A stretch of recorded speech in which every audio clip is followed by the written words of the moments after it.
Hello everyone, ఈరోజు మేము భక్షాలు చేసుకున్నాం. అయితే ఇంకా ఇప్పుడు పూర్ణం ప్రిపేర్ చేస్తుంది మా మమ్మీ.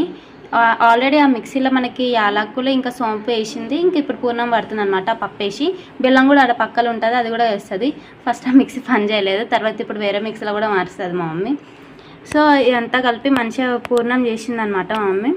ఇంకా ఆల్రెడీ పిండి కూడా కలిపి పెట్టింది. పిండి ఇంకా ఆయిల్ ఇది ఇప్పుడు అన్నీ మనకి రెడీగా పెట్టుకుంటే భక్షాలు ఈజీగా అయిపోతాయి. సో ఇక్కడ పూర్ణం అయితే రెడీ చేస్తుంది మా మమ్మీ. ఇంకా ఇట్లా పిండి ఆయిల్ ఇంకా పూర్ణం రెడీగా పెట్టుకుంది. ఇంకొకటి ఇట్లా పూర్ణం తీసుకొని లడ్డులాగా చేసుకొని మన పిండిలో పెట్టుకోవడమే. ఇంకా పెనం మీద వేసుకుంటే అయిపోతుంది, మంచిగా ఇంకా భక్షాలు వచ్చేస్తాయి. ఇంకా అలాంటి ఒక పేపర్ తీసుకొని కాగితం తీసుకొని ఇంకా ఆయిల్ అప్లై చేసి మంచిగా రౌండ్గా అనుకుంటే ఈజీగా వచ్చేస్తాయి అనమాట. పిండి అయితే మంచిగా నానాలి. ఇంకా మా మమ్మీని అడిగితే భక్ష మంచిగా వేసి ఇచ్చింది.